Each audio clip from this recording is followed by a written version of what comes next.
everybody. Welcome to Blast from the Past, and hello, Michael. Welcome. Episode 7, Blast from the Past. Is it season 3 now? Because I guess so. We had a single episode season. Not doing too badly here. This is fuck a Netflix model. This is we're gonna give you the content you need when you need it and nothing else. Like, honestly, last episode that was Jagged Alliance, and we had like a long break for those who just tuned in for the first time right now, and we had like a long break and didn't get to record episodes, and then we recorded, and then Michael was like spontaneously like, welcome to season 2, because we had this long break and now we're back. And I was like, you're really optimistic there. And it turned out don't overpromise, man. Yeah, I don't know how long we took since that. I think like probably half 3 a year months or so. I was gonna say 3 or 4 months, but maybe a little longer. Yeah, but I'm glad we're back. Like, I honestly, when we decided to finally do another episode, then I thought about this, and it made me like, it was one of these things that you like, these thoughts that you carry around with you, and that out of nowhere make you like snort laugh. Just the fact that we just once again like took like ages to make it, but it's like that's what I like about this, because it's like we do this when we casually have time, but because that's what it should be about, and unless we suddenly really explode. This is just about having a fun conversation. Which, hey, listen, if y'all want to hear us rant about classic games, we're not above it. I'm totally ready to make just about anything my full-time gig these days. Yeah, I guess we should open a Patreon. So there we go. I don't want to do that yet. Like, we have to establish some baseline first. Right. This is fun. This is a nice outlet. Yeah. It's nice to have one thing not to stress about. Or to not feel that kind of pressure to be a content creator. Yeah.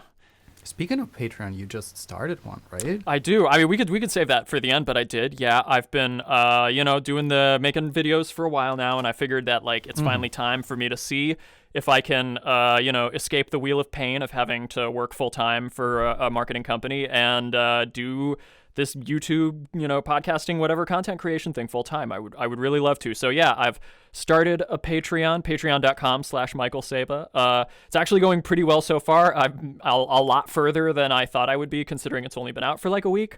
So yeah, check it out. And this is like doing the Spirit Bomb in Dragon Ball Z. We're all kind of like putting our arms up so I can get the big ball of energy and defeat Frieza. So assist me as I get the Spirit Bomb going. But I think it's nice. Like, if you am not familiar with Michael's content, or if you have missed it, because he released a video on Kill la Kill, which is phenomenal. I think it's up there with your best videos that you've ever made, and that's where you basically launched. No, seriously. I mean, it's true. It's really good. Like, you put all of it out there. Like, real proud of you, man. I literally put all of it out there. Yeah. Yo. And like, it's been copyright struck, and it's basically stricken stroke. It had a copyright stroke, and now it's blocked. So right now it's on Vimeo, and I would honestly say, before we start talking about Diablo, check that video out, and then we can talk about. Well, thank you. I appreciate that. Yeah, hopefully the counter appeal has been filed. The video may be rising from the ashes soon. We'll see. But it's very much appreciated. Thank you. Yeah, best of luck. So let's talk about Diablo. Like, yes. I'm really excited for getting into this one. Diablo, stay a while and listen, my friend. We're ready to dig into this one. So this was interesting to me, because I think we both were of a mind to play this game, but neither of us talked to each other about it. Mm-hmm. It got this GOG re-release recently, and I think we both saw this news and we were thinking, all right, time to enjoy a literal blast from the past. Why not? And I think this really is a case put it on the radar for me. Yeah. Because we both talked about this. This is interesting. We both have the CD. We both have the original CD, but it's impossible to play in Windows 10. Or I guess there's some people have been able to get it work, but you need to download all sorts of crazy wrappers, and it's convoluted. I tried for an hour. It's a hassle, yeah. Yeah, I couldn't figure it out. So, okay, you want me to pay? It was on sale for like $7.99 on GOG. Sure, okay, I'll throw $8 your way to play this beloved game that I know is amazing. And Yeah, and so we've both been delving back into the labyrinth beneath Tristram, really digging into this very not just classic. I mean, this is like genre defining. This started a genre. This started like a whole movement. I mean, it's one of the, like, I find it interesting that it's like where I say genre defining. Like up until this day, we call games Diablo clones. Yes. And it's funny how there's like these games with very distinctive, recognizable names starting with D that have often like clones, like Doom clones, right? Yeah, we're getting somewhere here. But yeah, with Diablo. So here's the thing. Usually when we do these episodes, we usually start just explaining how does the game play, for people who don't know what it's about, who have never played it, or just to refresh. And in general, I think that's a good approach. But with Diablo, I'd like to take a little bit of a different approach because the game has such an interesting history in how it came together and how it arrived at exactly this monumentally genre-defining title that it became. So that's why I would like to start with a little bit of a short history segment of how did Diablo actually come together, because then we'll perfectly arrive at the actual gameplay. So before we launch into the history, one quick thing I was interested in asking you is, how did you first discover or play this game, or who gave it to you or bought it for you? Like, I'm wondering how this game came into your life. I think that was because it was released, published by Blizzard and produced by Blizzard North. It was a Blizzard game, and Blizzard was already one of the developers that was like big time on the map. Like you would hear a lot about anything they had in the making. Like, it was one of the things that was covered in gaming news magazines, like, big time. Like, this is the new Blizzard thing. Like, Blizzard was until then that point known for their Warcraft series. Right. Not exclusively. Right. Like, the developer came together. Like, they did a lot of things before they had also a different name, but we're going to go into that. And I remember reading about it, like, in newspaper articles and seeing previews, and we all were already hyped for it.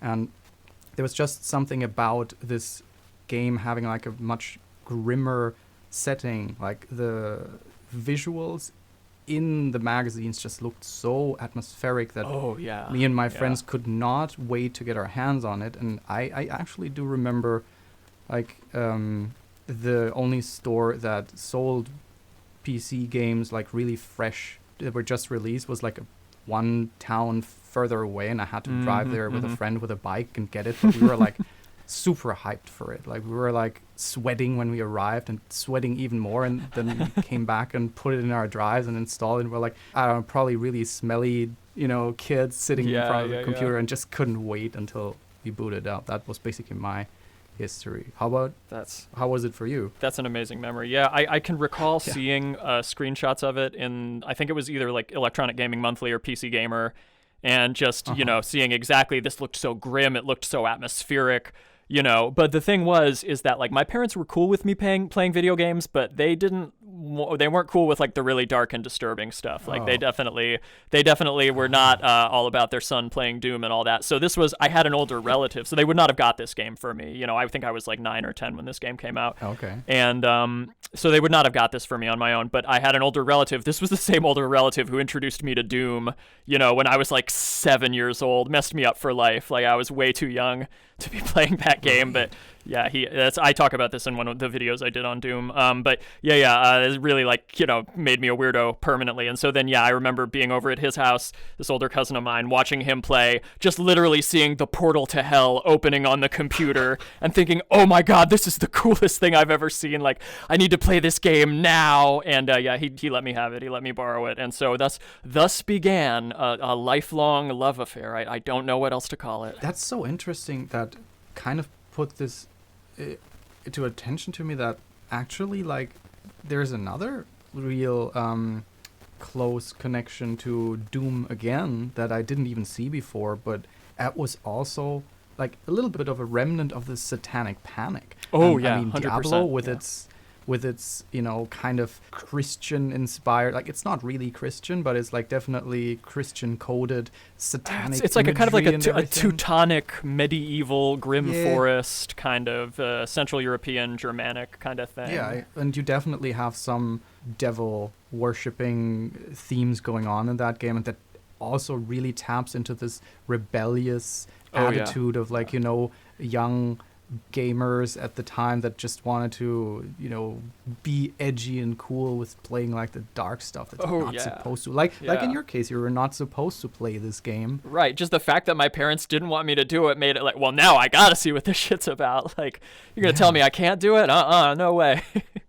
So I got like a little bit written down, so always feel free to chime in. So we talked a little bit about it before, and I think Michael wasn't aware of some of the really cool facts of this game's history. I find this history very fascinating. So what's known to most people is that Blizzard is the studio that made Diablo, but it's, technically it's actually Blizzard North, which was not the same developer that also made Warcraft and Co., but it was a different studio that originally was like a software developer and like a clip art collection developer, like a really going from project to project studio that was founded by David Brevik, which is like probably the most prominent name in combination with Diablo. David Brevik actually today, a day of recording, just released a new game on Steam, which is kind of like a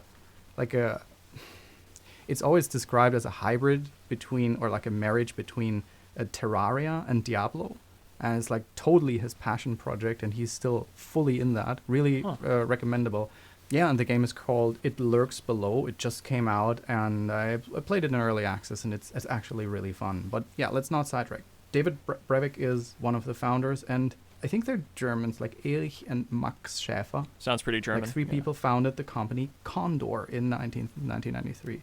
Yeah, and they were making a commissioned game for the Japanese publisher Sunsoft, which was a fighting game, like a DC Universe fighting game called Justice League Task Force. That came out in 1995, and they developed the Sega Genesis version of the game. So what they didn't know is that at the same time, another studio developed an SNES version from them, completely independent of them, but also tasked by Sunsoft, but they just didn't tell them. And that studio was Silicon and Synapse. And Silicon and Synapse is the studio that would become Blizzard later.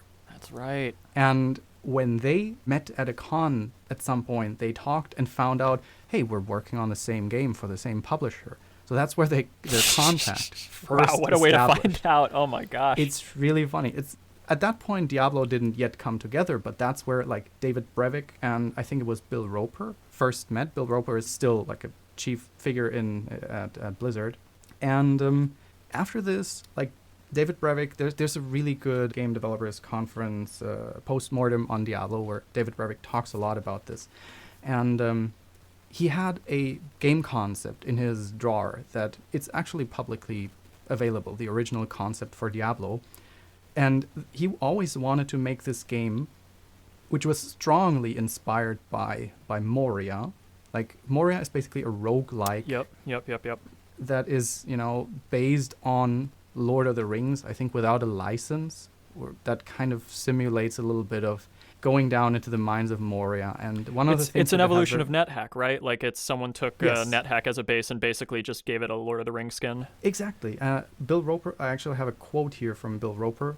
Blizzard's Bill Roper said that the initial pitch for this game in a nutshell was to take the excitement and randomness of games like Moria, NetHack, and Rogue and bring them to 1990s with fantastic graphics and sound. There it is. Sounds quite flashy. And interestingly, also in the design document, you could see what kind of graphical blueprint Brevik had in mind for Diablo, which was like a very 2D isometric view, and he just literally took a screenshot from XCOM, like the original turn-based strategy game, and said, yeah, this is how it's going to look. Like he didn't It'll even, be something like this, yeah. Didn't even fuss, not even something. He said, this is how it's going to look, just gothic and grimdark. So, and there were two other very interesting features that he had in mind for this game. First of all, it was initially planned as a turn-based strategy game, not as a real-time strategy game. And we're going to get to that bit in a little bit. The second thing is he definitely 100% wanted to have permadeath in this game. That was his absolute thing. Very taken from Moria, NetHack, Rogue, and all that kind of stuff. Which did not fully end up being in Diablo. It was like, became an optional thing for later on, but the main game did not end up to be permadeath. And the third mechanic that he had in mind for Diablo was that he wanted this game, he saw like games like Magic the Gathering, like trading card games, and saw how these booster packs worked. And his idea for Diablo was you go down into this dungeon and you do your thing, you have your base game, but then you can actually buy booster packs that are more like, they really work more like in trading card games, where you get like a few random items that are going to be added to your stash, to your selection. And then with that you can enhance your own dungeon over time, and it grows and it procedurally generates like more elements over time. So that was his original concept for Diablo. Quite fascinating to think that this was all thrown out. If you think about it, all these things that he said that was defining for my game, the permadeath, the very, very accurate turn-based strategy element, and this kind of early loot box system almost. Yeah, none of that actually made it in. None of that made it in, right? I mean, I guess you booster packs in the sense that, like, every enemy was kind of like its own booster pack. You know, maybe you'll get something good, maybe it'll be junk, or, you know, maybe it'll just be currency, but, like, most enemies will drop something for you. So, like, you got kind of like a rudimentary version of that. True. But what he was more thinking about was more like kind of like a mini expansion packs of actual content to add to the dungeons, and more enemy types that can, so that everybody has kind of a very random experience. And that's true, actually, that every run through Diablo is different. Like, it kind of prevailed a little bit in that, because it's very procedurally generated. We're going to talk about that later. So, okay, let's get to when the game was made. So they started developing Diablo while they were making other projects to finance the company. And then they had like a little bit of a prototype going and tried to get funding for it. And then in the end, they actually got the two companies to say, we're going to fund this game. One of these companies was Blizzard, right? That came together, and the other was the 3DO company that back in they made like this 3DO home console, and they wanted Diablo to be one of their leading titles on the platform to boost this thing out.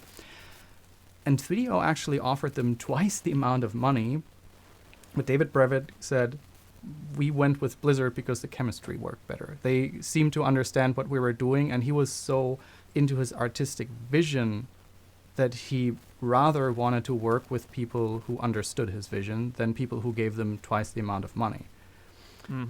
Quite, like, it's really in character with him. Like, if you see how this guy is still today, like, he's one of those developers, like, with his current game, he's constantly in Steam forums and everywhere, talking with everybody and really close with the community, and rarely doing the decisions that are, like, big, strong business decisions, but decisions that feel like he's somebody who loves his games and wants them to be as perfect as possible. Like in this GDC talk of David Brevik, he also talks about what a bad businessman he is, as an idea that when they had Condor still, they were he was approached by a good friend of him who asked him that he told him he wanted to do a startup. And his startup idea was to make a company that provides a service for sending emails via internet. That was back in 1996. I think I know where this might be going. All he wanted for this was to say, like, all I need is just a desk in your studio, and you'll get 10% of my company. That's the deal that I can offer. And Brevik said, like, dude, that's the worst idea I've ever heard, and just refused outright. So, like, that has no future. And that company became Hotmail. So, damn. Really funny story in that way. So you gave up an easy 10%, man. Dang. Right. So one thing I'd be interested in hearing, if this, because you've clearly done a lot of research, like there's clearly like you've got the deep lore here, Ragnar. Like I gotta bow down and respect. Like you've really got the deep lore when it comes to the creation of this game. I'm just nerdy about this. One thing I'd be curious to see if this came up at all during your research Yeah. was influence from the Legend of Zelda series, because to me, when I first kind of glommed onto Diablo, that point of comparison kind of seemed really ready to me. Like, that seemed immediate to me. Like, I remember, like, when I first played Diablo, I'm like, this is like a grimdark and a little more arcadey version of like Link to the Past, basically. You know, like it's kind of more realistic looking, but kind of like the emphasis on action, on exploration. There's keys and traps and treasure and all that, and you've got to just keep going deeper and deeper in these dungeons. Like, there was a lot of similar stuff there, and it always seemed to me that like this was always a very easy point of like inspiration and comparison. I just wonder if you ever felt that, or if you came across anything about this like in your research. In fact, no to both answers. Like, I've never, like, I can totally see the comparison. It 100% makes sense. And thinking about it, it's also like even this grimdark bit. Like, Link to the Past, I played good couple of years before Diablo, and at the time, you know, I was even more impressionable as a young cub. And like, the dark world of Zelda really always gave me a very similar uneasy fright feel than Diablo's Tristram and Ruins and Underground. Everything's all messed up and twisted. The hairs on the back of your neck are standing up because you understand I'm in danger now. Like, this is a dangerous place. Maybe I shouldn't even be here. And also, like, the sadness and hopelessness of everything. That's something that prevails, like, both. There's this air of, man, this is just, I just feel bad for everybody, you know? Yeah, very, very melancholy in the same way that, you know, Tristram and the catacombs themselves have this very, like, haunting melancholy to them. Yeah, I don't know. I really loved the older Zelda games growing up, and so that just always seemed to me like, okay, this is like an American take on Zelda. It's interesting because, like, I don't see that. Like, I got another video essay brewing, right? I feel like I got to take down some notes as I'm jabbering here, because here we go. Here's another video essay that I need to put in my back pocket. But yeah, that always just seemed like, it always seemed clear to me that the developers would have been influenced in some way by the Zelda series and similar series. I mean, how would you not, right? In my research, I did not find any open statements like, yes, this was also one of the things that made me do Diablo, but, you know, why not? Because, like, Zelda was like, how could you not have played Zelda at the time? It was like one of the or things, like, right? I think, you know, probably Doom as well. Doom was obviously an influence. Like, the people who developed Diablo obviously played Doom, and even if they don't cite it as like a direct influence, you can tell it like came up during that milieu in the 90s. I think these are both like games that are so like, they're not just genre defining, they're like video game history defining. You know, like a Doom. I mean, there's also the term Zelda clones that is also being used. They're all games that have such a massive impact that it's almost near impossible to feel the ripples of their impact in your own game development. Like, even around the corner, like, let's say you develop a game kind of like Diablo in, I don't know, 2000 or something, kind of like a action-adventure RPG type game, and you've never played Zelda, but still you would feel the impact of these games in your development through other titles that were already influenced. So I feel like there's almost no way around being in some way influenced by these kinds of titles. But, well, I mean, I personally don't think that's a good segue back to the loop of the history. I personally don't think that Brevik directly with his idea for Diablo was influenced by Zelda, because, as I said, it was considered like it was meant to be a turn-based strategy game. And that's also one of the most interesting tidbits of the development history, like how the real-time aspect came together, because David Brevik's idea was to make a turn-based RPG combat game, like similar to something like XCOM. And his idea for the turn-based combat was to have it extremely meticulous, especially when it comes to like the timings. Like, everything you do is meticulously timed for action points. Usually these action points are like very rough estimates as to how long does it take to swing a sword, how long does it take to heal you or something. It's more balanced for gameplay accuracy. And in this game it was like a really precise system that accurately portrayed all the actions of enemies and your character, so that it was under the hood technically already kind of very real-timey, you know? So, and then at some point in development, Blizzard came and looked at it and said, this is awesome, we'll take everything, the only thing is This needs to be real time, because Blizzard was like on this real time train. They had real time strategy with Warcraft. They had everything was going real time, and Breivik was against it. And he like was for a long time was like, no. This is I'll stick to my guns. But Blizzard remained adamant. And then at some point there was like this legendary moment where he said like, okay, I'm gonna put it to the vote in my team, because my team has to decide. Democracy. Oh no. Democracy. I'll ask my team, and if they're not, at least 50% for real time, then we'll keep doing what we want to do. And apparently it turned out that literally the entire team voted real time except for Brett. Damn. Oh, that must have been crushing. Oh. And he was like, guess there's something to it. So he talked to Blizzard and said, listen, this is going to take time. This is a huge thing. I really need a lot of time for this. But as I said, because then he said, like, I sat down one Sunday afternoon, and because all these timings were already so perfect, it took him, apparently, that's what he said, 2 hours to implement it. Like, apparently it was almost just done with a snap. A couple changes in the lines of code, boop, boop, boop. Yeah. And there was like this legendary story where he tells like, and then I let it run.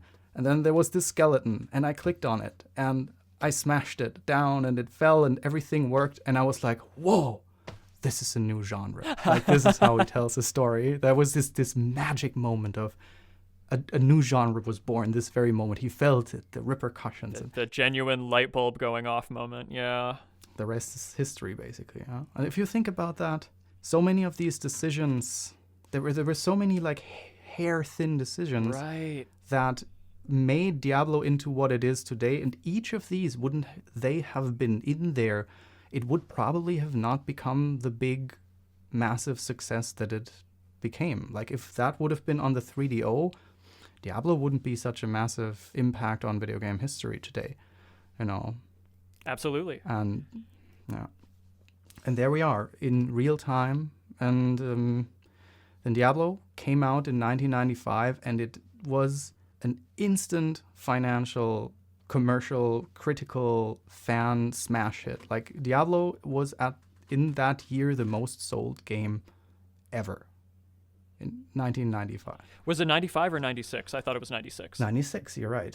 It was actually, no. So it was December 31st, 1996. So it can definitely, like, if it would have made the most sold game in 1996, well, that would have been really impressive. So it was the most sold game of all time in the year 1997. So very, very impressive. And that's the point where you can say, like, how does it actually play? Like, let's go into it, and I'm gonna leave the stage to you because I already rambled for half an hour. Yeah. Well, I mean, but this is kind of like a good segue to what I was segue back, carrying along what I was talking about before, because it sounds like with everything we've discussed, the this about it coming up in the milieu of Zelda and everything, like with that genre rising in popularity, they probably looked at that, and that was part of the inspiration that made Blizzard say, okay, we need to move this to real time, or that made, the team members might have been playing these games, which made them so gung-ho on the idea of real time. But so that is, as Breivik discovered, like, he stumbled upon this formula. It's a total, like, clicker of a game, I guess, but just this combination of real time and action, like, it's so visceral, it's so immediate. And I think, like, it's, all of these games, all games are like real time now. Nobody makes turn-based games anymore, practically, or they're an extremely niche it's genre. A niche genre. Everything happens in real time. But at the time, for a game that has all this, like, action RPG stuff, like, nobody had really done what Diablo was doing. The quality of the presentation, the level of customization, the graphics, the effects, the immediacy of the controls, and the way everything kind of felt good, was responsive, the sound was great, the music was great, just the gestalt, the complete package. Like, this was really a game that established Blizzard and Blizzard North as kind of like these paragons of the industry. I think Blizzard has kind of fallen out of favor recently, but there was a time when Blizzard was the dang Pixar of video games. There was also a time when Pixar was the Pixar of CGI movies, but let's not get into that. Well, Blizzard was one of those developers where you would buy a game of Blizzard without just not even knowing anything about the game. If you see the Blizzard logo, that's okay. I know this is going to be a good absolute quality game. seal. Yeah. And so that absolutely held true for Diablo. Like, again, this game is a revelation. It's hard to overstate, just playing something like this for the first time, having never experienced this kind of game before. Like, you really felt like, oh my god, this is the future of video games. Like, I'm really living in there's a generational shift going on here, and I'm like living in the future. It really had that element to it. And it's interesting now to look back on feeling that way, because when we replay it, we can see that like it's a lot more simple and maybe even a little crude and rudimentary than we remember. But it's you literally you control a character with your mouse. You really only need to use your mouse if you want to. The keyboard shortcuts help massively, but you can play it just with your mouse if you want to. You click to move your character around the screen, and you click on enemies to attack, and you click to pick up stuff on the ground. That's basically it, and it's right very click to shoot. And right, or and you spell.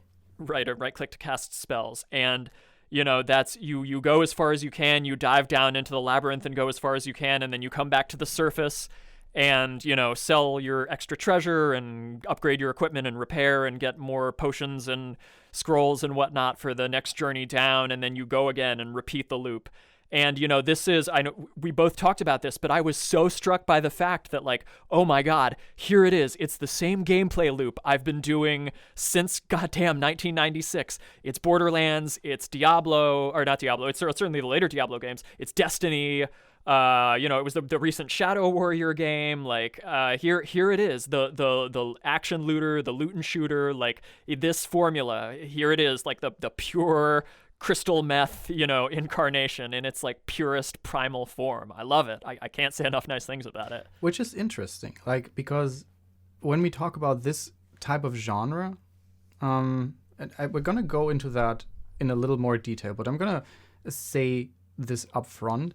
I personally am of the camp that Diablo 1 is still, to me, the best Diablo.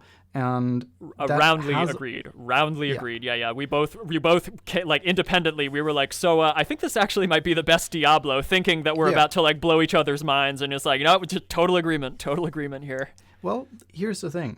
Like, we're not gonna talk about Diablo 2 in big length now, but there's a certain reason why Diablo 1 just works better for me, because I can 100% empathize with people who say that, for example, Diablo 2 is the better game, because in many ways, factually or objectively, if that something like that can be said, it is the better crafted game in many ways.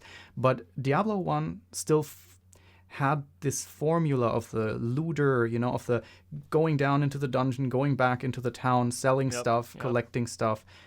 This type of gameplay loop, Diablo established that, and Diablo was not as hyper-focused on it. Diablo was much more minimalistic in its approach, and that works much better for me, because the later games, more and more, went into... It was all about the loot, and it was all about the wacky skills you get from the loot. That became the game. To me, Diablo 2 and a lot of games that come after that don't work for me anymore. Like you said, games like Borderlands, something, right? A lot of people have lots of fun with it, and I can understand it. But to me, these games feel like slot machines. Feel like a one-armed bandit. You go in, you get your loot, you get your random drop, you sell what you don't need, you go back in. There's always this random element, and it feels like gambling. And that is on purpose. Like, after Diablo 1, Blizzard took this formula and distinctively focused strongly on this aspect and really, really invested into making this more addictive, more compulsive, which is also something that strongly influenced later on World of Warcraft, which made World of Warcraft that combined with a big social component into like one of the most addictive games. World-eating juggernaut, yeah. Yeah.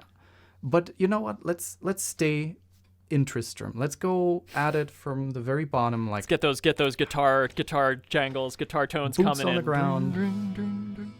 Yeah. Tristram, like, how does Diablo get you into the town of Tristram? How does this game start out? How does it start out, Michael? Give us a rundown. How do you start a match of Diablo? So you got to figure out if you want to play solo or if you want to play online. Because this was one of the very first games, after Warcraft that really blazed a trail for BattleNet, so you could play with up to 4 players cooperatively. which was so damn fun. But so yeah, you're at a menu and you can either start a single player game or a multiplayer game, but immediately we've got very spooky. We've got blood red pentagrams, inverted pentagrams rotating on either side of what your selector is, and so then you start game and then you are given a choice, the classic triptych, that classic triad of the fantasy gaming experience. Choose your adventure. Do you want to be a fighter? Do you want to be a mage? Or do you want to be a rogue? I mean, they're named different things, but like the classic triad, you have to choose. Warrior, rogue, and sorcerer, I think. Yeah. And so you basically you choose what you want to be. I know I went rogue this time around. Gotta give it up for strong female characters, right? Yes. So you select your class and then you launch into the game, and you're given a very brief cutscene, which was still like Blizzard was like up there with Square in terms of like, whoa, you're gonna get some real high quality CGI when you buy a Blizzard game. You're just immediately launched right into Tristram. It's like you're just dropped right in the thick of it. Stop there real quick, because there's like two things I want to remark that I found quite interesting upon replaying that never occurred to me before. It was typical. You start Diablo, you choose mage, warrior, rogue. But there's no character creation. There's no, distribute some character points like in every D&D game before, which is still something that puts me off if I want to play old games like I don't know, Pool of Radiance or something like that. I'm like, oh man, an old D&D I gotta look up awesome. A character guide. And then you start it, and then you have to distribute all these points, without even knowing what's expecting you. In Diablo, you select it, and boom, the game starts. They just get you right into it. No messing around. You're not fiddling with the character sheet for an hour. Yeah, you just launch right into the action. And that was another thing that Breivik didn't have in mind like that. Like, that was another thing where Blizzard came in and said, ease it down. And I think that's where a lot of the appeal from Diablo comes from. Diablo is so minimalistic and straightforward and reduced to the absolute necessary, but in a way that it feels like all the elements that are in there, they need to be in there. There's absolutely no BS. There's no fat on the meat. It's just all pure, like everything it needs to be and nothing else. It's extremely sleek, yeah. And yeah, that render sequence that gives you a little bit of an air. For me, this feels like something that you could see like in a music video of a Swedish metal band or something. Right. Like the imagery, you see like a crow Raven from on up a close, yeah. And like a sword on a hill in front of like a sundown something, and like a misty town, and like then like a dead doors. body rotting in the corner of an abandoned house. Like it's not like a big epic battle, good versus evil kind of thing. Like it's very grim, very gothic. There's a real horror element to it, right from the get-go. This game really played up the spooky vibes. This is an extremely turn the lights down, light some candles, get a nice pair of headphones on. This is an extremely spooky game, y'all. Like if you let yourself get lost in it. And it was especially like back in that time when the atmosphere through the presentation just shined, and it still does. I think it has a lot to do with the visual and especially the sound design. I'm gonna get into that a little bit later, but yeah, let's arrive at Tristram. Like after the cutscene, your character suddenly stands there in isometric view. The iconic Tristram theme by Matt Ullman starts playing. That gives such a wonderful, nice home feeling in the background, and then you have your character. You start clicking intuitively, and the character walks where you click, and you hear like the iconic tap tap tap tap tap walk sounds. Yeah. It's all. I'm getting shivers just talking about this. Right, just thinking about it. Yeah. This game oozes atmosphere, and then you enter this town. It's like really desolate. Everything is like gray and gray, like a few houses, and it all looks like village in the middle of nowhere. Just a place of seemingly no importance, just a small little village in the forest. Completely, abandoned. And then you talk with a few people that are left in this town. Like there's like the blacksmith. There's the innkeeper. There's like this old wise man standing in front of a a well, like a yeah, spring like a kind of. like a well kind of. Yeah. Yeah, and you have like this town drunk that's sitting there behind a house and is like really in despair and really gone mad for some reason. You find out later, and like the amputated boy, like the peg-legged boy, like all these characters, they're so iconic. The witch in her hut on the outskirts of town. Yes. Oh yeah. Yeah, so you start talking around town, and, immediately you get wind of some tragedy has befalling. There are demons that have come pouring out of this nearby cathedral, and they're, abducting people, dragging them down into the labyrinth beneath the cathedral, and ravaging the countryside, setting fire to all the local towns. Just hell has clearly been unleashed, and, these poor townspeople talk about how, we tried to, send some people to go down and find the missing villagers and fight back against these demons, and the town priest led them down there, but they were all lost, and we haven't, the Archbishop Lazarus, and we haven't heard from them, and no, that's not true. They actually came back. Just a few survivors a couple of them came back. Yeah, that's right. And they were like, "Oh my god, the horrors we saw down there!" Because the town drunk he turned to the bottle because he could not bear the madness that he saw down there. So you get like this foreshadowing of what's going on under this cathedral. Something horrible must be going on, right? And so, everybody in the town directs you, like, oh, you've got to go to the cathedral on the outskirts of town, brave adventurer, like, see if you can try to plumb the depths. And I guess you come to understand that for whatever reason, your character was drawn here, and you can kind of, like, role play. I think the manual had, like, the different motivations for each of the characters. The wizard was seeking knowledge, and the rogue was, what was it, the Sisters of the Sightless Eye, she was an agent dispatched by this coven of, like, female assassins. So each of the characters has like their own interesting reason for being there. Yeah, that all gets tied up in Diablo 2. Actually, it's quite interesting. That's right. Yeah. And at some point you decide, okay, I'm gonna approach this cathedral because in town there is never any combat. It feels safe, and it has like a little bit of this air of feeling safe yet uneasy. Like it always reminds me a little bit of like the save rooms in Super Metroid that. I was going to say the save rooms in Resident Evil, but yes, same energy.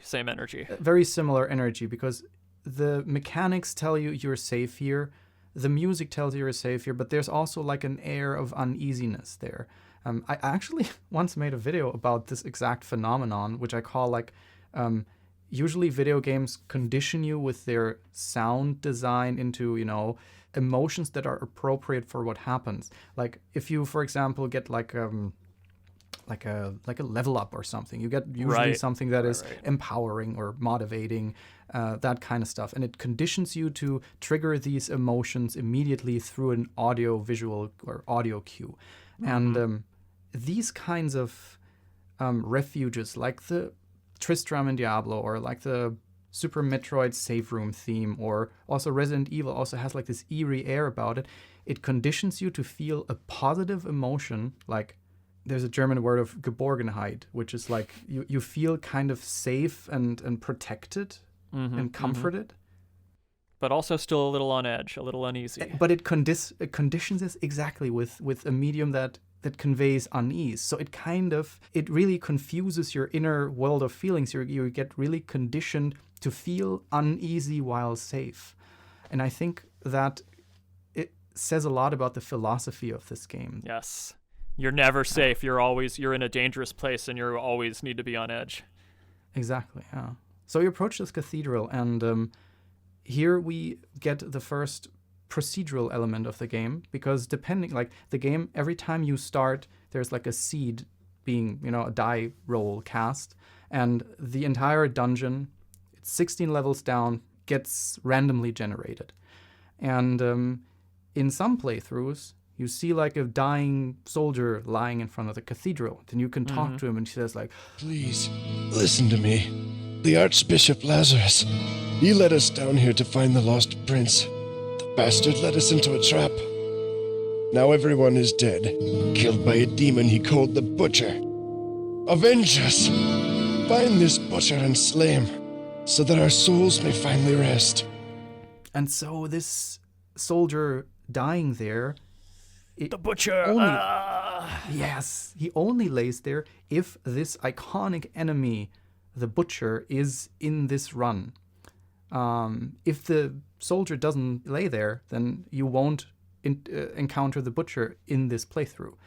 And I think there's another one, like if the fountain next to the wise man, the Deckard Cain, is like yellow tinted, then there's like a little mini quest later on. Yes.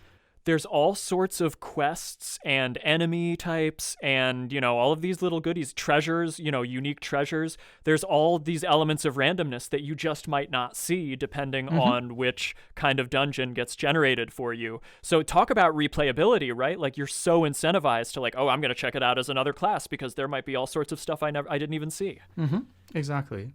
That's just what I wanted to say. Like replayability is quite high in Diablo, and it's kind of also designed for that. And it's also like there's different enemy types that you sometimes don't see on like you won't see every enemy type in one run. You probably need 3 or 4 to have the die roll cast all of them. Well, that's what when I the quest you were talking about where the well turns brackish and you've got to go down into the caves and find like the source of what's polluting the water. That tripped me out because I had played and beaten the original Diablo several times, back in the day. I had never triggered that. I had never triggered that. Cool. Like beating the game, like I think at least once as each class, like never happened for me. So I had to like when that happened, I was like, what is this? Is this version different? Like where did this quest come from? I'm like going up online. Like did we get Hellfire somehow? Like is this from the PlayStation version? Like what the heck is this? And no, it's Hellfire, just by the way, is the right. add-on to Diablo developed by a completely different studio later on, by Sierra actually. Yeah. So. Yeah, so a perfect example of what we're talking about here, right? Like I was tripped out playing this game 20 years later because literally a quest I thought I had like played everything there was to play in the game when I played it the last time around, but here we are, a quest line that I didn't even know existed that, oh my gosh, this game can still surprise me after all these years. Yeah, exactly. That's how was it for me? I think when I approached it, I was like, I don't know if I ever finished it with the sorcerer, but this time I play the sorcerer because back in the day I was always like the brute. I always picked the warrior. And to put these classes a little bit in perspective, they're very straightforward and kind of what you expect. Like the warrior is the one who is really the strongest up front. Right. Like in the beginning he can just hack people to or enemies to pulp with his sword and shield, melee weapons, so he's and like heavy armor, very melee focused, and for him it gets really more difficult later on because he just needs more brute force to kill them, while the rogue is kind of like an in-between thing, is a very tactical character, and the magician is kind of starts out as a little bit like a weak character with not too strong magic, and his physical blunt force is really not strong at all. He use magic staves that can shoot fireballs, and they're quite weak in the beginning. So he's difficult early on, and he gets really strong out back. So that's the 3 main characters, and then let's go down into the cathedral. Like we've been talking almost an hour now, right, and we haven't even entered the cathedral. Let's talk about the dang game. Let's talk about the dang gameplay. So yeah, you enter this cathedral, and immediately, before you take any steps, you're in a spooky crypt. It's all stone mausoleums, dark dripping. The smell of death surrounds you. Yes, yeah. Your water dripping from the ceiling somewhere off in the distance, the flapping of bat wings somewhere, you can't see more than 15 feet in front of your character. Like immediately, before you take any steps, you're in a dark, spooky place. And then pretty much as soon as you start moving, you don't have a very long period to just explore and feel around. Like within a couple seconds, you are immediately set upon by hordes of enemies. The hordes of hell, literally. Just skeletons and little imp demons just come clawing at you, creatures out of your nightmares, just immediately trying to overwhelm you. Like it is genuine. Like until you get used to it, like it's actually a little bit scary at first. Like not like a horror game, but like it's so unsettling, and you're so not used to like being startled and overwhelmed by all these enemies. You don't get like the jump scares, but you get a genuine sense of like fight or flight panic. Like you start to really feel like, oh my god, my ass is about to be grass. And that can definitely happen. There's like something to Diablo why you have like this, this isometric like top-down view from like roughly 45-degree angle, and the game is kind of tile-based. It's also something we gotta talk about, which is probably one of my biggest nitpicks with the game. I think we definitely should do like later on, because it's pretty clear that we both really love and enjoy this game and still do. But I think we should do like a devil's advocate thing where we just nitpick about the things that annoyed us, right? This really game's a bunch of diarrhea dookie. What? They make you have to like go back to the town so often. I hate it when games waste my time. Get with it, game designers. They thinking, huh? That's just immediately going for the low-hanging fruit, the AVGN joke. I gotta do my outraged gamer character. I got a whole persona behind this. What am I gotta like be consistent with my in-universe theming here. Anyway, I'm sorry, that's a whole tangent. Let's stay focused here. No, it's absolutely fine. It's like, and like, I think one of the things that also makes it quite spooky is I always like when a certain feeling of anxiety results not from something that's scripted by the developers, but from something that's the mechanics. Because you could like zoom this camera out and make the characters rather small, but even for this 640 by 480 resolution back in the day, the characters were like really large, which made them look quite impressive at the time. Oh, and yeah. You have a rather close camera, so you can't see that far. But the enemies, like if the room you're in, like you start out in like a crypt-like cathedral basement, you know, and sometimes you often have like rooms that far stretch beyond the borders of your screen. And the enemies, they can see you often earlier than you do. So there's like in RPGs, you often have like this tactic of pulling single enemies to have to isolate them, hack them apart. But that often doesn't work in Diablo. And when they see you and come for you, they're sometimes quite fast. So you sometimes don't have They're immediately on you. Yeah. And considering that for a game that's like real time, like it's basically a very simple approach. You click the enemy, you slash, or you right click it and shoot like a spell on them. That's it. But for that, there's quite a lot of tactics involved in optimizing your strategy with these enemies when they come rushing at you. And one of the aspects of that is, for instance, that this game is like grid-based. You have like these clear tiles. You can only walk either diagonally, vertically, or horizontally. It is quite seamless, but you notice how your character always moves from tile to tile. Mm-hmm. And in this game, positioning is really one of your main weapons. You very often, for example, like when you open a door and behind that door you encounter enemies, a very valid tactic is to walk back in front of the door and just bottleneck the enemy so that you only have like one enemy in front of you that you can hack to bits, and then they just queue up behind that door. Unless otherwise they would just surround you, and then you really get in trouble. So one of the things that you really constantly do in Diablo is make sure that you're not being surrounded by a swarm of enemies, because that can happen quite fast. Corners are great for that too. You round a corner and you funnel them all around the corner one at a time, especially playing as a rogue. Yeah. The game is 100% about positioning and timing, and you can sort of see the shared DNA there with other, like you said, the turn-based RPG action roots. You know, the stuff it has in common, like it's a very, I think of, you know, a game like Baldur's Gate, you know, because while that is a lot heavier on the role-playing elements, when it gets down to the combat, like it's really all about positioning in a game like that. You know, you want your character to be as open to attack from as few enemies as possible, and you want to be in a position to deal damage to as many enemies as you can. And it's the same principle that holds here in Diablo. It's just a little more action. It's more actiony, more fast-paced, more arcadey. But yeah, I mean, you come to realize that it's not just a mindless clicker. I mean, I know I said it's a clicker and like you can just play it with your mouse, but like there is a great deal of strategy and tactics that you really need to consider, because you come to find out very quickly that like this isn't like a hard game, but the game is also like not messing around. If you just rush in to a swarm of enemies, you know, guns blazing preferably, you're not going to get anywhere. You're just going to keep dying. Swords you really blazing. have to.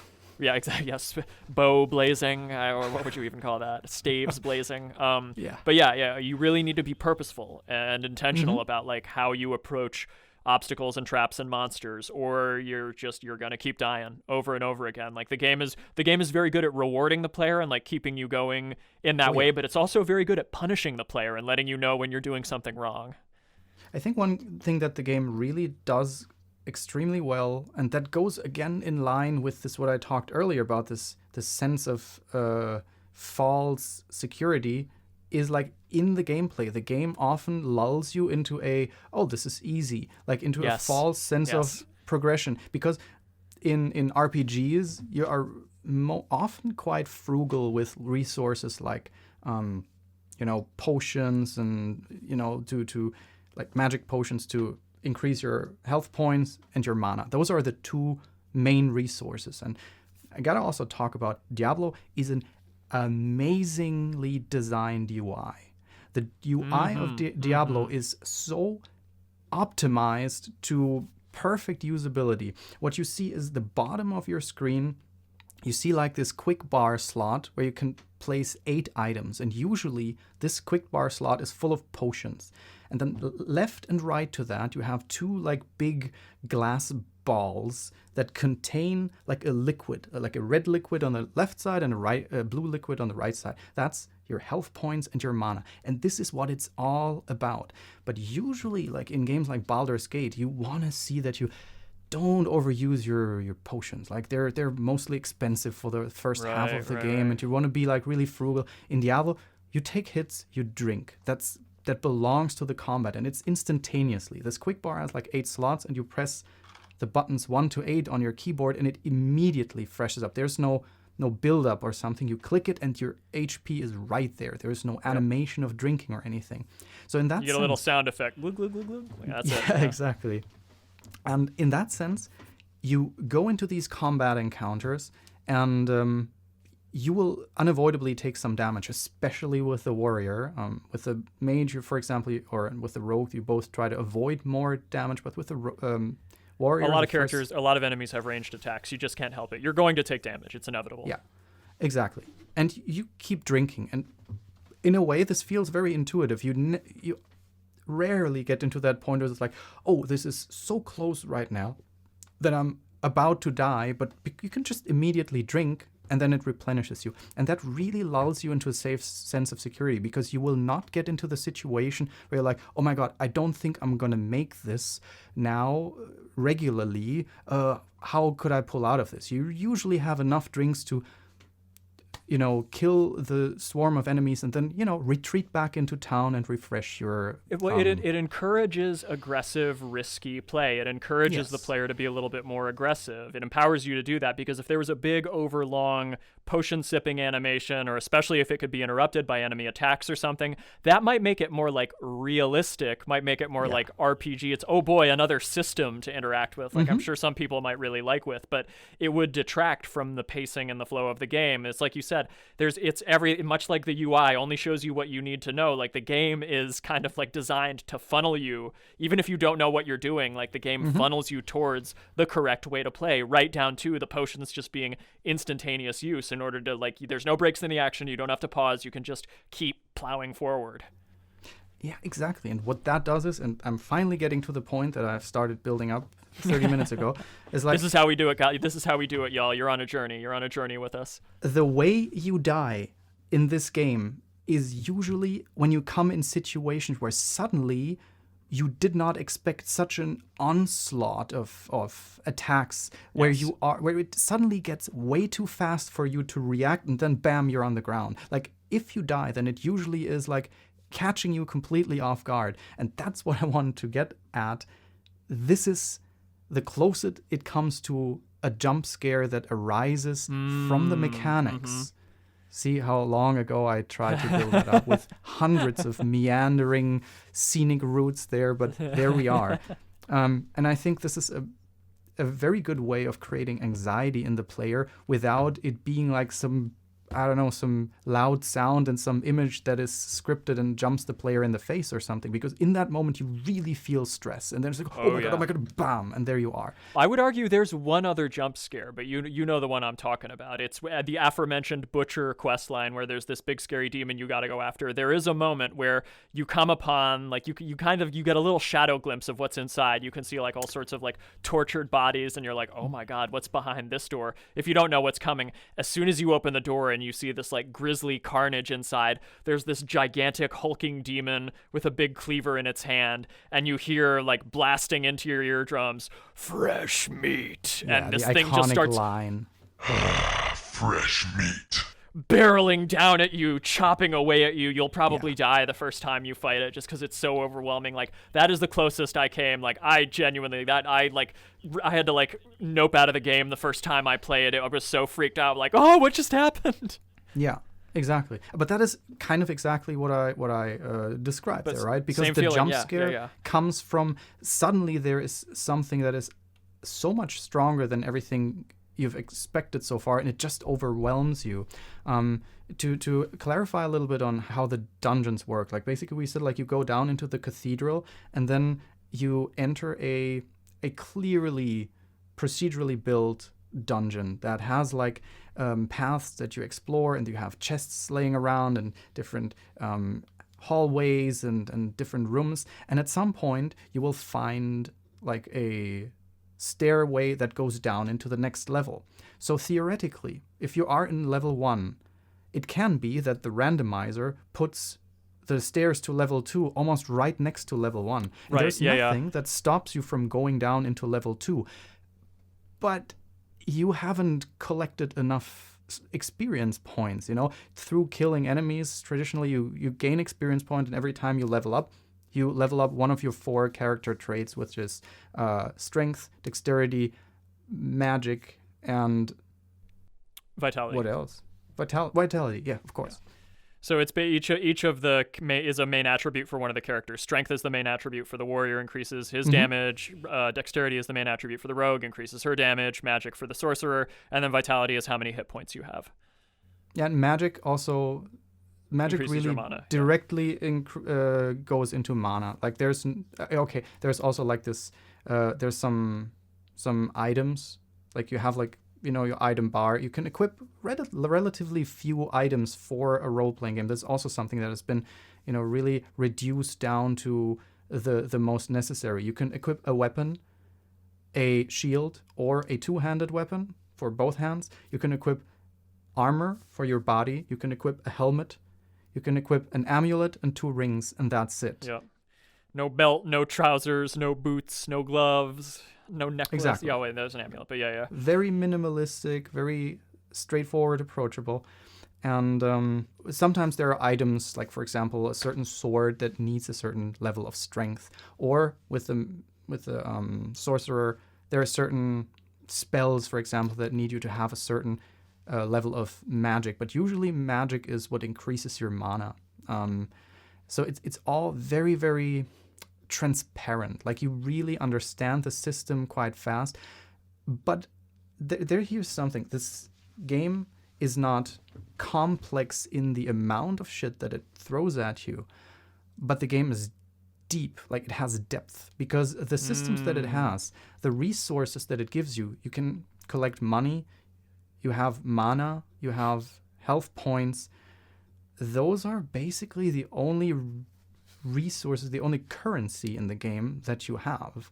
And with that, you can, maybe as like indirect currencies, like how much space do you have in your inventory and how long does it last you, or stuff like your items, they can wear off and break, and then you have to repair them. Yeah. Which is one thing that's one of my nitpicks. I would honestly throw that out. I think it's a completely superfluous mechanic that doesn't add anything to the game, and it's just an annoyance. It's also so punishing, because if it goes all the way, the item disappears. If the item breaks, it disappears. Before, afterwards, it just breaks, and then you have to repair it before you can use it again. You have like this little icon in the bottom right, as if it is under 5% of its durability value, and if you don't watch out, then this item just breaks. And I think that's like a mechanic that they could have also cut out. It would have not made the game any worse. It would have just made it even sleeker. But yeah, it's nitpicking, right? And so, as I said, like, you're in the first level, if you immediately go down to level 2 while you only maybe kill like 4 or 5 enemies, you're not strong enough. You will immediately feel that the enemies in the next level are going to overpower you. So you finish that first dungeon or that first stage, and you level up a good, I don't know, 4 or 5 levels or something easily. Oh yeah, easily that first level. Yeah. So that goes quite fast, and this progression is also kind of a little bit of a parable. Like in the beginning it goes fast, and then, you know, the further you get, the longer it takes, even though it never gets too tedious. Like, you still make a good amount of progress all the time. That there's always this really rewarding feeling when you get this level up, and all that is like a very clear-cut sound. And you get like this red plus icon. It's one of the only color elements that's suddenly on the screen in the bottom left that tells you level up, and it feels so instantly rewarding. Plus, it immediately heals you and refills your mana. It's a very rewarding feeling that most games don't do. Yeah. So in that sense, like, the whole gameplay is very direct, reduced, and rewarding. And if I may, there's another. I just talked about this clear sound effect, and I also want to go into how fucking good the sound design in this game is. Oh my gosh, yes. One of them, and right now I'm not even talking about like environmental. Like, I'm talking, like, as an example, here's another parallel to Doom. If Diablo is a game where you can recognize every enemy with their death sounds. Oh, 100%. Because every enemy has a very, very distinctive sound of how they die, which is still something that I think is better than in any other Diablo. Like, every enemy dies with such an extremely satisfying, squishy, short, on-point sound effect that it just feels like it feels very visceral and very satisfying, and you constantly do that, and this gives this combat such a haptic, such a believable and direct feel to it that you really, even though you're just clicking little pixel monsters, it just at some point it is so immersive that it feels like, oh, I'm swinging this sword and I just beheaded this minotaur or this little imp, and it's like just splashing the blood around. It's like it just gets you into this killing spree, which is, I think, what Diablo in its core is all about. I want to make a little bit of an analogy that I very similarly used not too long ago about something completely else, which none of our listeners know what it's about, so it doesn't even make sense. But it's like an analogy to this loot system in Diablo, because if you play it, you know what it's about. You know, you find a new sword. Then the sword has maybe a little bit better of a damage value, so you equip it. Or you find a sword that is like blue, that is not identified, so you have to identify it. And then it gets like these name patterns, like Sword of Force or Sword of the Warrior, and that gives you a +5 bonus on strength. And oh my god, this is amazing. And it's a really amazing feeling of getting, this loot out and feeling like you've just increased the efficiency of your character, and you have just like it's really like a dice roll that went good for you. It's like, as I said, like a slot machine. I think one of the things that really makes it so effective in this game is that, like, in Diablo, unlike the other games that came after and either later games in the Diablo series, like, even towards the end, a couple of points of damage on a weapon or a couple of points of armor make a big difference. You immediately can sense that, my character is this much stronger. He can take more damage now. He's really killing these enemies a lot faster. Like, the upgrades are, and again, it's all part of that immediacy. You don't feel like, in the later, like, the Diablo 3 is like, custom designed in a lab to give you like a very precise power curve. You're not going to get anything else but like what the game wants to give you. Whereas with this game, like, the jumps can feel like you get I get a bow. I have a bow that does like 4 to 8 damage. And now I found a bow that does up to 12 damage. Ooh boy, you really feel that immediately. You're immediately like seeing this huge jump in power. Like, this game is very good at giving this to you in a way that, like, a lot of other, descendant games from it didn't quite manage that quite as well. They can all be compelling to varying degrees, but like it's so finely tuned in Diablo. It's really something marvelous to behold. Well, here's the big thing that I think Diablo does different than almost all the games that came after. But as I said, like Diablo is very reduced in how it approaches the whole thing. Because what do you do if the items that you got are nothing for you, which happens quite a lot, right? You quite a lot pick up items, but none of them are better than what you have equipped right now. It's it's always satisfying when you find something that, like one new item, fantastic, right? But the rest, you go back into town and you just sell that shit away. So you get, you hoard some money, which is also quite funny. Like, one of the cool, funniest bits about Diablo 1 is that you don't have something like a central chest where you store your items. So money is actually a physical item in your inventory. Takes up inventory space, yeah. Yeah, and you not have just them one slot. Each space can only hold up to 5,000 pieces of gold. So if you're rocking 20, 30,000 pieces of gold, it's going to take up a lot of space in your inventory. So what do? You just toss them on the ground in Tristram because it just stays there. So everybody who plays Diablo, like later on, when you're in the later levels, you come back to town and it's just full of gold and nobody touches it. It's such a fun phenomenon. Like I always like. For some people, I heard that is immersion breaking in a way, but to me, this was always like a genuinely charming aspect. But you sell that shit, and so that's how the loop establishes. You get your character ready, you make sure that you have enough potions to go into the fight, you fight the monsters, you get this loot, and once, your potions are, you run out or get close to running out, or if your inventory is full, you go back into town, like either by going back by foot, but usually you summon a town portal. That's like a portal that comes there and that really shoots you right back into town. It's really optimized to do this. Go back out into town, gear up, take a breather, sell your stuff, and then get music back in. Yeah. So, and here's the big difference. Here's the thing that why Diablo 1 works so well for me, and none of the others scratched at its itch so well for me, because this loop is what Blizzard focused more and more on in future games. And in the next games, while in Diablo 1, one loop takes usually like 10, maybe 15 minutes until you're back. So you really have some play to do. In Diablo 2 already, this has been... Sometimes it feels like you're back in town every 2-3 minutes. It's just like go in, pull the arm of the one-armed bandit, see what spins, you get your loot, you go back into town, you gear back up, go out, and it gets so repetitive, it gets so mechanic, it gets so perfectly optimized towards this compulsive, okay, another shot, and it works. It's a compulsive mechanism. It's like this Skinner box technique that makes you just constantly hunt for the next big thing. And if you always have these near misses. That's also how gambling works. Gambling wouldn't work if you get like this clear middle finger in your face all the time. You must have this feeling that, that is so close. Okay, next time I can do it. And I feel like already with Diablo 2, and don't get me wrong, I love Diablo 2. It's super fun to play. But with Diablo 2, you can already sense this development into a far more predatory way of exploiting this mechanic. And I mean, you can Wait, I thought Blizzard was still good when they made Diablo 2, Ragnar. This is getting a little spicy. I don't know about that. So here's the thing, right? That's my analogy. With Diablo 1, it's like, I don't know. Just imagine you...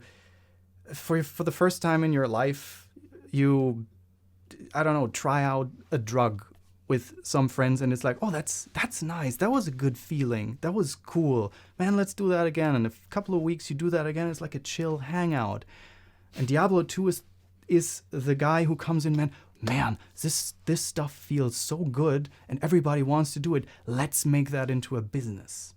He's the Diablo Walter 2 White. Okay, all right. Yeah.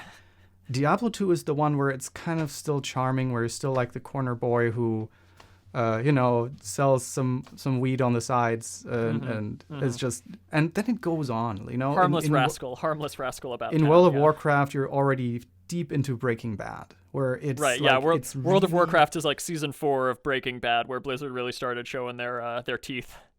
And that's also the big bad about Diablo 3, right? Because that's one of the reasons why I never played it. The whole thing was designed around taking this compulsive loot mechanism and building a real-world trading marketplace around it, where you can sell your items to other players for real money. And of course, Blizzard takes 30% off of every transaction that's made.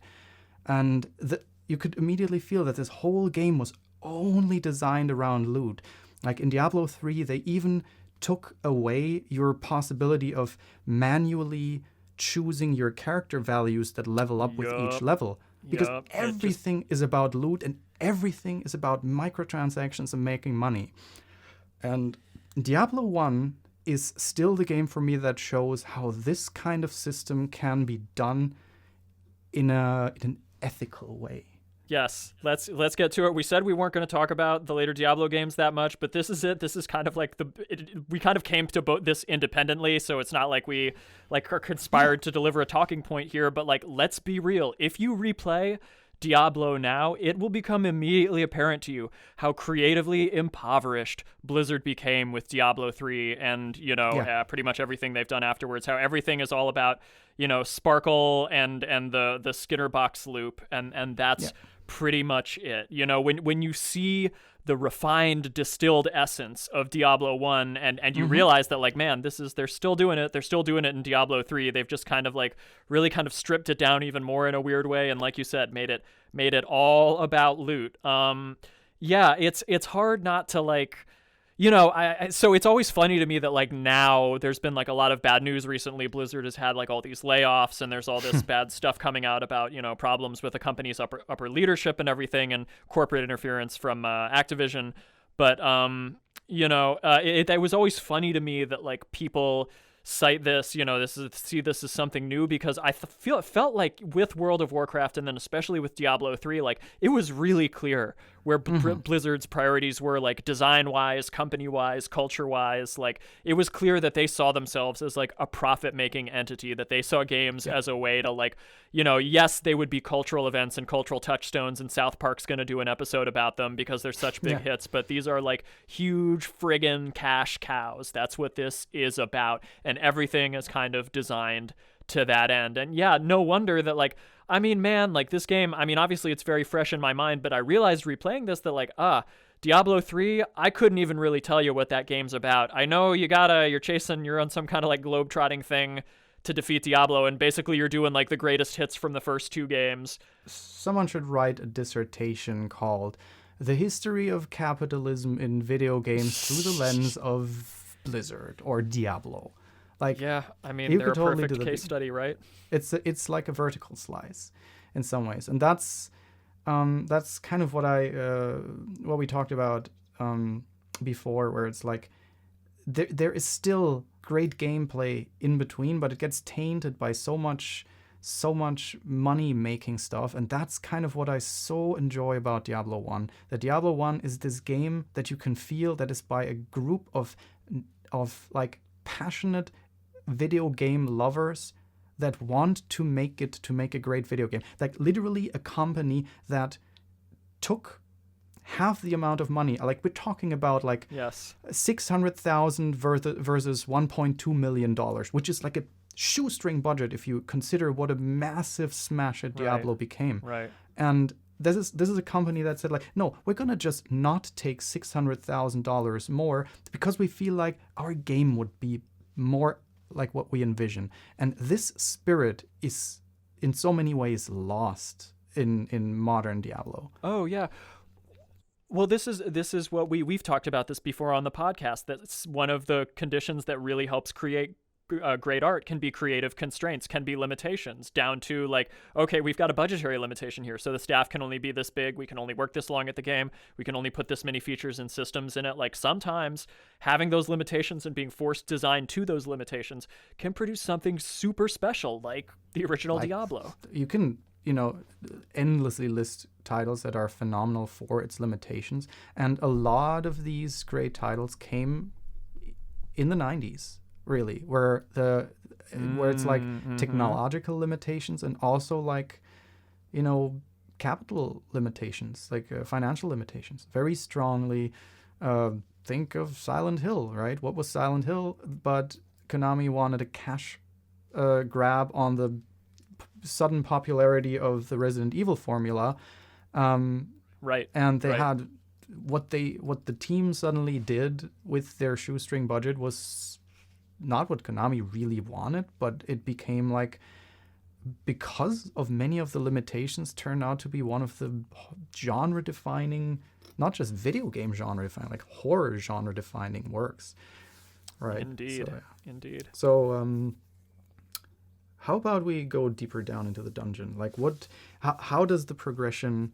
Because technically we're still in the first segments. Like we've just came to the butcher yet, and the butcher is usually in the second or third stage, I think.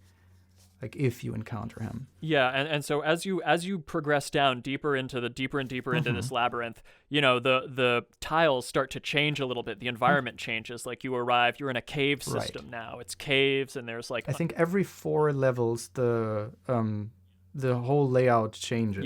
Yeah. Every 4 or 5 levels, and then beneath that you start to get into some kind of like weird demon ruins, and you start seeing lava. It's not quite hellish yet, but clearly there's like some sort of we're getting closer. Yeah, dark energies are at work here. There's lava erupting from the floor in parts. The monsters are getting really weird and intense. I'm seeing like actual big demons now, horned demons and succubi slinging spells at me. Like it starts to get really spooky. You can see all sorts of grotesqueries and horrors until eventually you arrive in hell itself. First, actually, hell is before the Archbishop Lazarus. So you arrive in hell, and it is literally hell brought to life. The walls are made of bone, the floor beneath you is flesh, blood dripping everywhere, tortured, lots of crucified corpses lining the hallways, corpses on spears, like very much probably also inspired, like many things inspired by Bram Stoker's Dracula of 1992, like this iconic opening sequence with like the impaled bodies in front of the orange background. I think lots of these impaled bodies that you encounter, they look very much inspired by that. Like this air, like this sinister going down into the depth of hell, literally, right?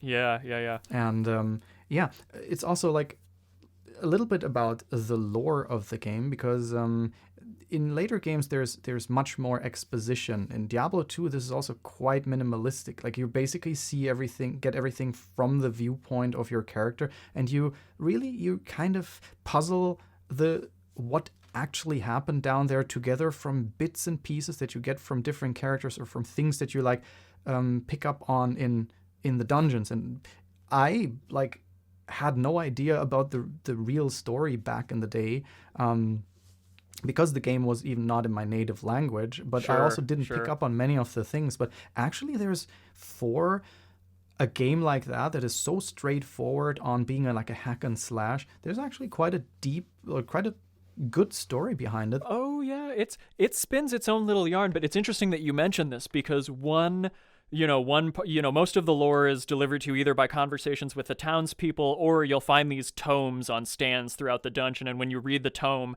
you get these big dramatic narrations that have to do with, this conflict between angels and demons, and, the Diablo, the Dark Lord of Terror, and all the other demons that surround him. And they're trying to unleash hell on the mortal world and everything. But a lot of this lore is delivered to you by, shout out to my man, Paul Eiding. Colonel Campbell from Metal Gear Solid delivers some excellent, like, scenery-chewing, speechifying, and let's put it in if it's if we can find it easily, but some really like juicy speechifying, really like, giving a kind of like a quite dramatic reading of some of this lore.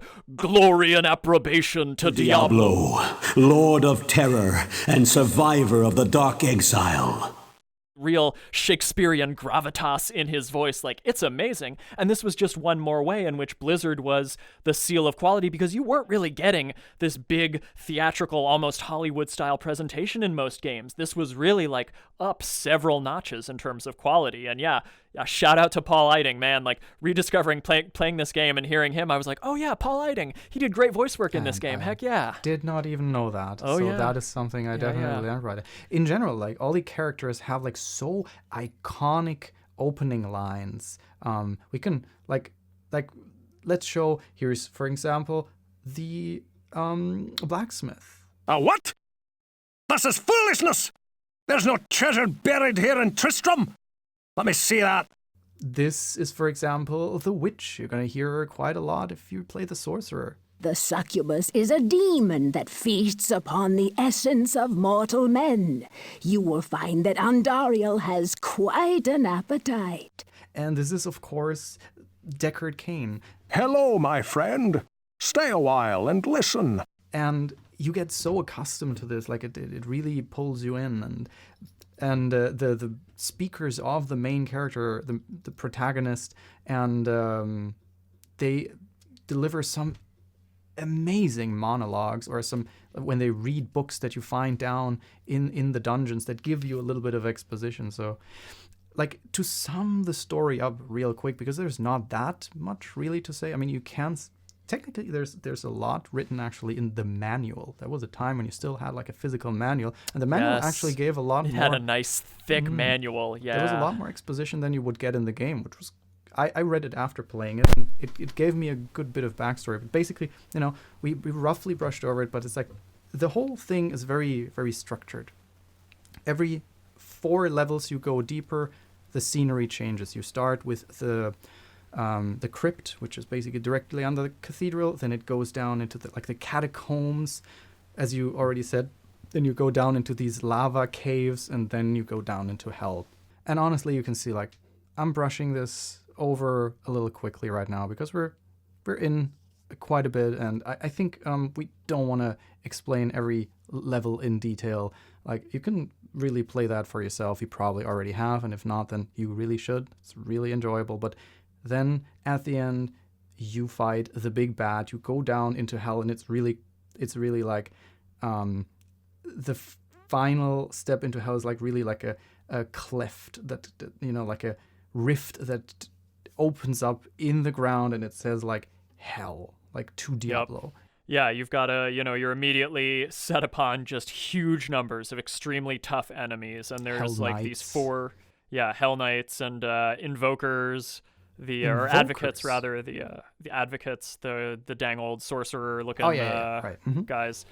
And so you're immediately set upon by swarms of extremely tough enemies, and you've basically got to go clockwise, or you have to go around this map in either I think it's counterclockwise or clockwise rather, and flip switches in each room one by one, taking on these huge numbers of enemies along the way, the absolute toughest enemies in the game, just barreling down on you, swarming you, not giving you a moment's reprieve. You're going to need like 4, 5, 6, 7 trips to town to clear, this bottom floor.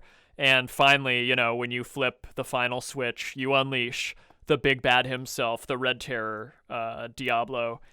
And then, he, the first couple times you might charge in, and you'll like aggravate him and all of his little swarmy minions, and he's not alone. That's the big challenge, I think. He's got a whole bunch of buddies with him, and so then eventually you learn that, okay, I can't take them all at once, just like the whole game. I've got to try to peel these enemies off one by one, and once you take out enough of his buddies, you can fight just him, and then I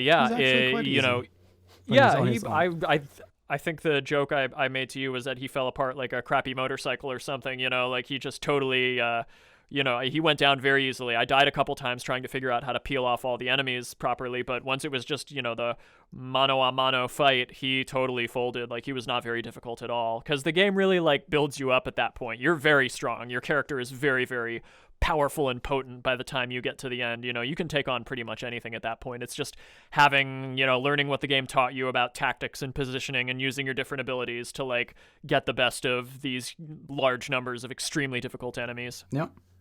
And yeah, as I said, like the big challenge of Diablo really is to isolate him, because when he's on his own, you're definitely tough enough. Like, you're gonna go through a good amount of potions, which is very funny, like how it works with the magician, because with most characters you have like probably more health potions than magic potions, and with the magician there's like one ability, because the magician's level is strongly tied to mana, and in the end you have like for example, the warrior's mana, like you have the same abilities for everyone, but their strengths come through the caps.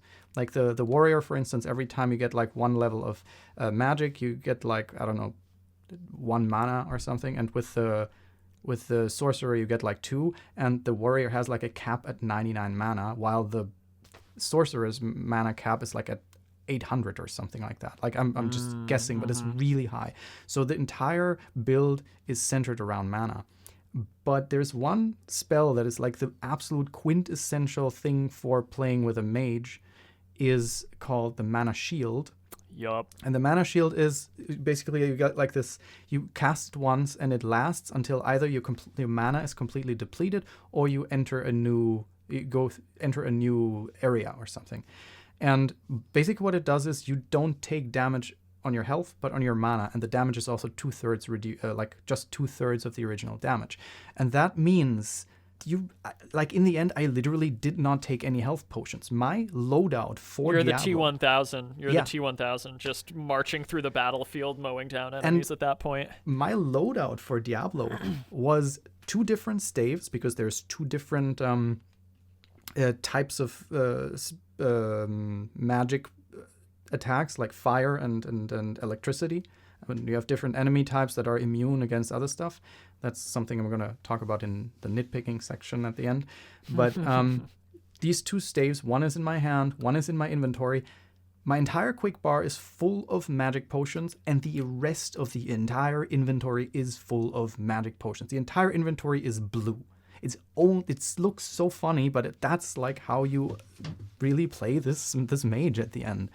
And that's how I basically went through this last level. And it's really about that. Like, once you have Diablo on your own, you go through a couple of potions in the fight. Like, he takes some damage and he deals some damage.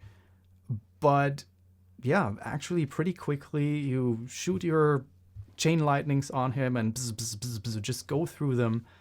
And then suddenly this big hulking red giant stands in front of you and sprays like a massive fountain of blood Gouts for like of 6, blood, 7 like seconds.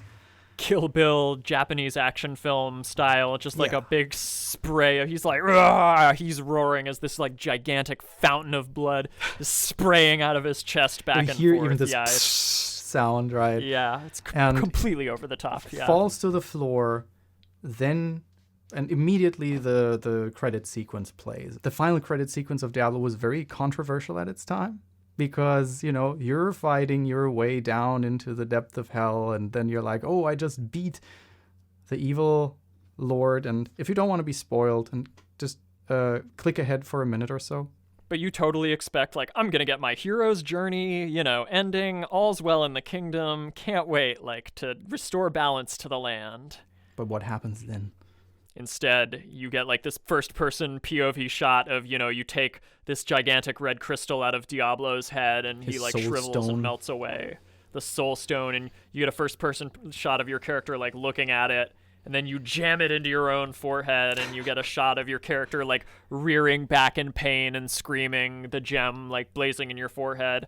And then the next thing you know, it's just you as this hooded figure like about to go into the mountains, talking about how like the evil of Diablo burns within your soul. You feel the stirrings of his dark magics within you. Perhaps you will find salvation in the kingdoms of the East, like clearly setting up, hey, there's a sequel coming, don't worry. Yep. But I always thought it was interesting the way that like the ending of Diablo 1 clearly intended that like you were going to play the same character in the next game. It was going to be kind of like continuing the character's story. Like that ending to me implied that like, oh, this character now, the second game is going to be about them attempting to like purge this evil from themselves or whatever.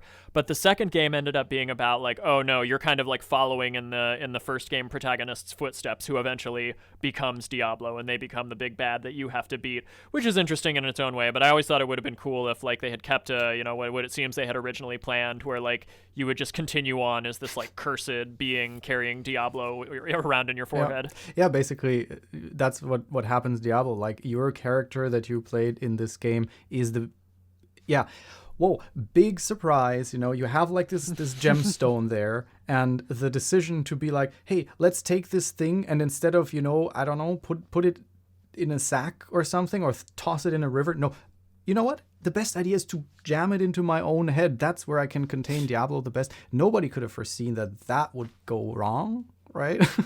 Like that's the thing that I thought. But that's how Diablo 2 plays out, that you're basically the big bad, and then you, as you said, you follow in the footsteps. There are a couple of really cool elements how Diablo 2 actually resolves that when you play out in the first act, you actually meet the demonic versions of your old character. Like there's like this blood raven, which is the huntress turned into, and you meet the sorcerer. I think I forgot in the second act. He's right. He's one of the you have to defeat him to get an ingredient for the Herodric cube, I think. So that's quite cool. But all in all, I remember being really puzzled about this ending. But to be completely honest, that's completely in line with the tone of the game, with this hopelessness. Oh, it was like always going to be a dark, tragic ending. Yeah, it's like this famous quote. It's like, if you expect this story to end well, then you haven't been paying attention, really. That's how the first Diablo ends, and I think it took me a good 10 hours or so. Yeah, I was going to say somewhere between 12 to 15 for me, but I really took my time, and I scoured every single tile of the map, so I really did the completionist thing. But yeah, not a very long game, which, my God, it's like manna from heaven. As a busy adult with like actual responsibilities, it's like, okay, damn, I could do this game conceivably in like a week and a half, playing it an hour or two a day. Awesome, great, I'm in. We gotta say though, technically the game really isn't finished then, that is like one run, and the game was really designed about going back in. Like once you finish this game, and that's a really weird decision, once you finish this game, you can take this character that you just had and go back in. So, like, with the same items that you just have, with the same level and spells and whatever that you equipped, right? But the weird decision about it is that it doesn't scale the enemies up, but you really start out from scratch. That means you're absolutely overpowered for 3/4 of the game, and then it gets, like, harder in lower levels, but you also don't level up in that time, so it's not really satisfying. And the only part where this is different is in the multiplayer, because if you play it in the multiplayer, which was really an afterthought, like the BattleNet thing came up with Diablo 1 to play it together, including the terrible decision to add like friendly fire in this. So that's like, if you play along with a mage and then you constantly die because a fucking fireball hits you accidentally, like this constantly happens. But in the multiplayer, if you go through it once, then you can play again and up the difficulty level. And they quickly patched that in with like the expansion pack Hellfire, that also in the single player you can have it harder and harder with each run through. But it is a kind of weird decision where you can tell like that this concept was still in its infancy, and that they also didn't have that much time. Like yeah. This is a game that you can complete in 10 to 15 hours. This is not a big sprawling epic thing. So when you can design to kind of that tighter, more focused experience, it makes it a lot easier to create a really effective and compelling, I guess, power curve. I don't know what the technical design term for it would be, but that level of like, character growth and avatar growth and everything, like that is, it's a lot easier to make that really compelling. And that kind of speaks to the whole thing we were talking about before, the refined, stripped down approach of, having these creative constraints and everything. Like that really is what makes this game so special. One thing that I also, realized is that is also only in Diablo 1, is that the enemies that you kill, they stay down. You can save anytime, and that changes with further with further games. Like in Diablo 2, you save when you exit the game and you come back in, and the enemies, they basically are repopulated. And in Diablo 1, the pool of resources and the pool of experience point is finite. And that's something that I've often talked about in videos about other games. Like, for example, Gothic is one of my favorite examples for that. If your pool of resources is finite and you as a designer, from a game theory standpoint, have an exact grasp on the amount of enemies and the amount of XP they give and all the currency that flows into the player's possession, then it is a paradise for balancing. It is so much easier to perfectly balance the game, and you can feel that in Diablo, that everything is like really minutely fine-tuned for a perfect experience. Yeah, and I mean, that's, you struggle with a cliche like they don't make them like this anymore, but that's what I was like repeating to myself over and over as I was playing this. I was just like, damn, they don't make them like this anymore. Like, this is kind of crazy. Yeah. No, absolutely, 100% agree. And just a tiny side note, if my audio suddenly sounds completely different, that is because I had a couple of technical difficulties with my microphone, so I just switch audio, so in case it sounds weird, you know what's going on. Much like a dungeon dive into the labyrinth of Diablo itself, we're stealing every advantage, we're pulling out every trick in the book, exploiting the level geometry. Happened, yeah. I had like a little icon of my microphone in the bottom right. The durability, no. So I had to get back into town and have the blacksmith repair it and then put it back in, and now it sounds like crystal clear and perfect. But that's just the loop, you know. We're so conditioned now. Yep. But you know what? Let's end the loop here. I think we had a really good run with this. What a perfect note. What a perfect note to end it on. So was it a blast, Michael? Gee, I don't know. Let me. Two hours of jabbering about how freaking wonderful this game is. I would give it like a 666 out of 666. Right. Yeah. On the pitchfork scale, definitely a 6.66. Amazing, wonderful game. It's like $10 on GOG. You know, like this is not. You can play it on anything. You can play it on any sort of computer. It's got to be Windows. Unfortunately, they don't have a Mac version, which I thought the original was Mac compatible. I don't know if I'm misremembering, but there was like. Originally I'm really not sure. We should have done some more research. Damn. Yeah. I feel. Fantastic. Hold on. Let me pull up the. Was it on Mac? Yeah, you know what? We can classic in. Mac OS. Yep, it was on the classic. There you go. Yeah, I had a feeling. OS, yep. That's why I was surprised that it didn't. But probably they add that later. I would not. Unfortunately, I mean, this is kind of a sad note to end it on, but this speaks to like the trouble of archiving and preserving this stuff, right? Because it's just so hard to get the game to actually play on Windows 10, and forget about OS 10. I don't even know about that. Who knows what trickery you'd have to do there, like run it in classic mode or something. But anyway, just the fact that like this game is we really were only able to deliver this episode to you because Blizzard deigned to release the rights to GOG, and somebody built a custom DirectX 9 wrapper that lets you actually run this on Windows 10. That's the only reason this happened. And unfortunately, this sort of stuff is going to get more and more difficult as these classic games get harder and harder to like preserve and emulate. So thank your lucky stars, I guess, that we can still enjoy this wonderful game. Go out, play it. I hate that vote with your dollar stuff, but damn, if there ever was a time to vote with your dollar, it's more DRM-free versions of these wonderful classic games, please. Yeah, wonderful. Yeah. 1,000 thanks. And also, thanks to you for like a good talk. I was really excited to do this, and it was really good to relive this in both playing and just discussing it, gushing about it. Clearly we had plenty to say. No shortage of inspiration here. Man, yeah, really real meeting of the minds here. We really did like the fusion dance on this one, I feel.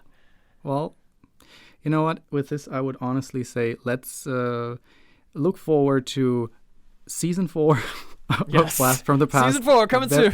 Very soon. Like, it can only be years from now. But for all of those who stayed with us the entire time and enjoyed this, thank you for listening. And I had a blast. Yes, a true blast from the past. Till next time, Blastineers. I don't know what we're calling our fan base, but yeah, that's us. Till Blasters. Yeah, there we go, Blasters. All right, till next time, Blasters. Until next time, Blasters. Ta-ta.